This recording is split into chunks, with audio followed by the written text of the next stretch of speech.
At approximately 6 p.m. on Wednesday, August 8, 1984, in the Ferntree Gully suburb of Melbourne, Victoria, Australia, the bodies of two female victims, a mother and daughter, were discovered lying lifeless in their respective bedrooms by a longtime friend. 35-year-old mother of two, Margaret Christine Tapp, and her 9-year-old daughter, Seana Lee Tapp, had both been strangled to death the previous night with what was described as a rope-like object. The bodies would lay for over 12 hours before being discovered. Being a somewhat tightly knit community, neighbors had begun to notice irregularities about the Tapp house in the hours leading to the discovery of the scene. At 11 p.m. on the night of the murders, one of Margaret's neighbors reports having heard muffled screams, and shortly after, her dog began growling at something unbeknownst to her. Other neighbors report hearing Margaret's normally quiet dog howling and barking shortly after midnight. No immediate calls to authorities were made. During the next day, one of Shauna's friends knocked on the door of the Tapp residence to retrieve Shauna and walk to school together, but she left after noticing the newspaper had never been touched. Later that day, the boyfriend of Margaret's sister, Tony Blackwell, called Margaret's home to no avail. Upon arriving at the home, he was puzzled to discover nobody seemed to be home, despite the car being parked outside and the paper being untouched. It wouldn't be until a close friend of Margaret's, James Jim Rawlings, arrived at the home that the bodies were discovered. On the previous afternoon, James and Margaret arranged to drop off Shauna at a babysitter's home and go to an opera, but when James arrived to pick up the pair, he instantly realized something was not right. When nobody answered the door, James decided to enter through another door around the back of the house. He was surprised to find the door had already been unlocked and entered the home. Laying across the bed with marks of strangulation pressed into her neck, Margaret appeared to be sleeping with a book near her to James. Upon trying to wake her, he would discover the horrific truth. He alerted authorities and then attempted to call Margaret's sister, but got a hold of her niece instead, where he hysterically explained what he'd found. It then occurs to James to check for Margaret's children, and soon after, he discovers the body of Shauna laying in her bed like her mother. Fortunately, Margaret's second child, then 14-year-old Justin Tapp, was staying at his grandparents' home during the night of the murders. The authorities noted that there were no signs of forced entry or a struggle, though it became immediately apparent to them that Shauna had been sexually abused before she was slain. It is speculated that Margaret was killed first, as she would have likely put up a fight for her daughter's life. Footprints were found in the home that were determined too large to belong to Shauna or Margaret. The shoes were later identified as a pair of Dunlop Volleys, a popular shoe during the 1980s. The shoes themselves have never been found. The only other lead Melbourne police initially had was a description of an unknown vehicle parked near the Tapp home on the day of the murders, given to authorities by the Kelvin Drive residents. The vehicle was a red Ford Falcon UTE that belonged to none of the residents of Kelvin Drive. It was also never discovered. The case would go cold due to the sheer number of Margaret's known acquaintances and suspects with likely motives to harm her. But after recent developments in DNA testing, the case would be reopened in 1999 and hope would return to Margaret's family when an arrest was finally made in 2008 based on the DNA evidence that linked a man by the name of Russell Giza to the crimes. But just weeks later, all charges against Mr. Giza were dropped when Victoria police embarrassingly revealed to the public that there had been contamination within their DNA evidence due to Russell Giza's involvement in the crime he actually committed. The story is that the DNA for Giza's case was being examined around the same time and the same place that the DNA for Margaret's case. Somehow, the samples were mixed, which likely resulted in a further contamination, rendering the DNA samples they had useless. The charges against Mr. Giza were dropped, and once again, the case was unsolved with no evidence. For the Tapp family, investigators, and those who simply wanted to see justice served, this revelation would deal a serious blow to their morale as the investigation was brought to a screeching halt. The mishandling of DNA evidence in this case was so notorious that it would play a large role in the changing of Victoria Police's handling of DNA evidence moving forward. No new evidence has been presented since this debacle. Now that we've covered the facts surrounding the case and its investigation, we'll move on to the speculation based on what's been revealed about Margaret's life. Described by those who knew her as vivacious and headstrong, Margaret held high aspirations and was steadily working towards what she felt was a more meaningful life, having trained as a nurse and eventually attending Monash University to study arts law. She was highly personable and made those around her feel comfortable, with Margaret's niece even describing her as that cool aunt you could always talk to. She was adored by many and widely considered to be beautiful.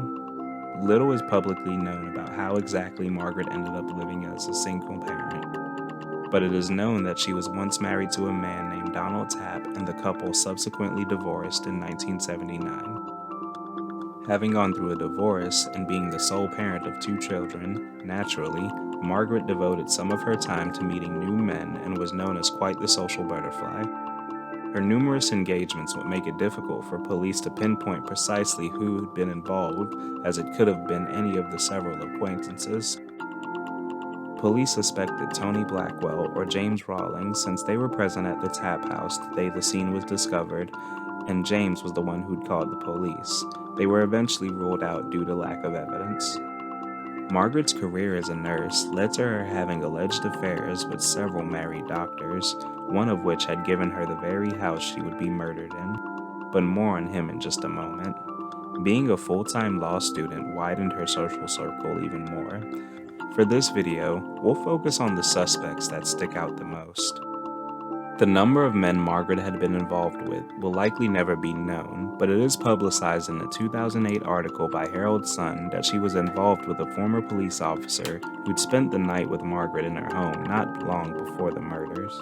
Friends say Margaret described him as the type to come on strong, and he tried to sleep with her at some point, to no avail.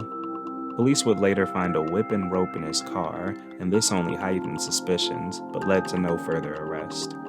There was also a married man she'd studied with at Monash who was stated to have slept with her on the very day of the double murders.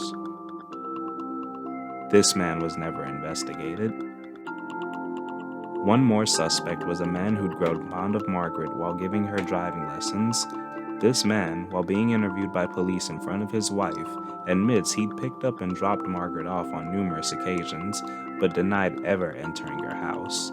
This was a lie, and the police had the fingerprints within her house to prove it. Despite this, it doesn't appear that Victoria police ever followed this glaring lead any further. Now, I know this is getting quite baffling, but it does not end here. Let's jump back to the married doctor who'd given Margaret the home she was staying in. Their names are publicly available, but for this video, due to concerns, we will refer to the following couple as the doctor and his wife, respectively.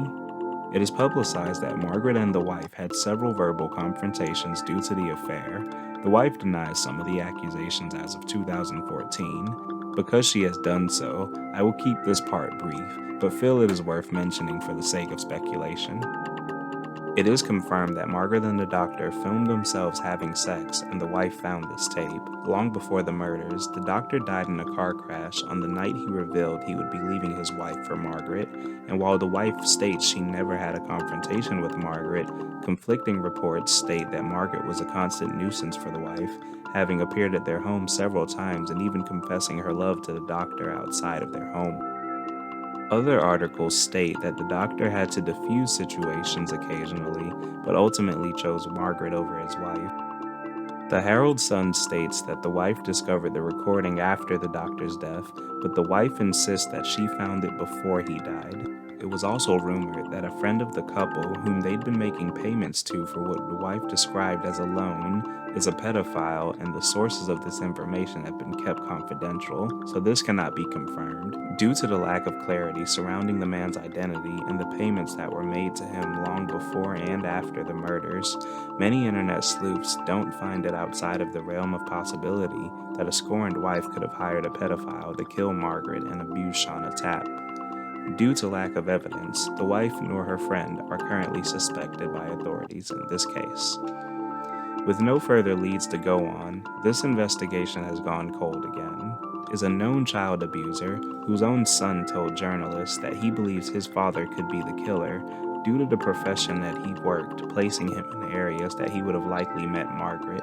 The son, whose name has not been publicly revealed, also stated that his father owned a pair of size 11 Dunlap volleys and that he would play tennis at a court that's a 5-minute drive away from Margaret's residence every Tuesday. Once again, this tip was only publicized but never investigated by Victoria police.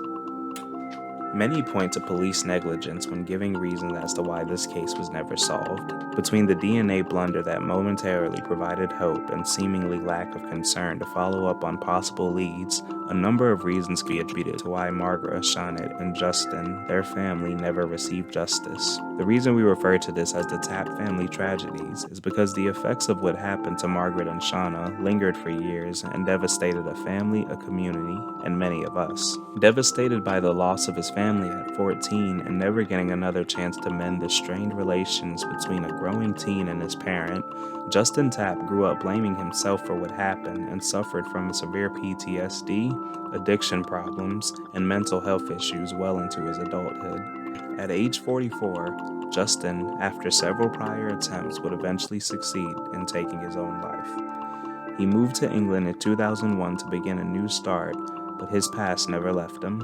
A former girlfriend of Justin, Wendy O'Donovan, had remained close friends with Justin after their separation and would periodically check on him as she'd known everything he was going through due to his childhood. It would be Wendy that found Justin's body lying in his flat as a concerned aunt notified her that she had not heard from him in days. Police would find Justin's body surrounded by literature on suicide, and his body was determined to have been there for a week before discovery. Justin was so badly decomposed that the cause of death could not be determined by the coroner. Like many other cases, the killer, whether they know it or not, took the lives of more than just 2 people that night, and while the case remains unsolved, I hope the truth will come to light. If you or anyone has any information about the Tapp family homicides, please contact Victoria Crime Stoppers at 1-800-333-0000. This is one of the most tragic mysteries I've ever heard, and bringing awareness to this case and others is a huge inspiration for why we started SleuthTube. See something we could have done better, or simply want to tell us hello? We invite discussion in our comment section for those who want to take the conversation deeper. We also invite you to like our Facebook page. Simply search for SleuthTube and you'll find us. We are a budding channel and we devote ourselves to producing 1 or 2 videos a week until we have the resources to do more. I thank you all for watching. We recognize that there is no us without all of you. Be safe, and until next time.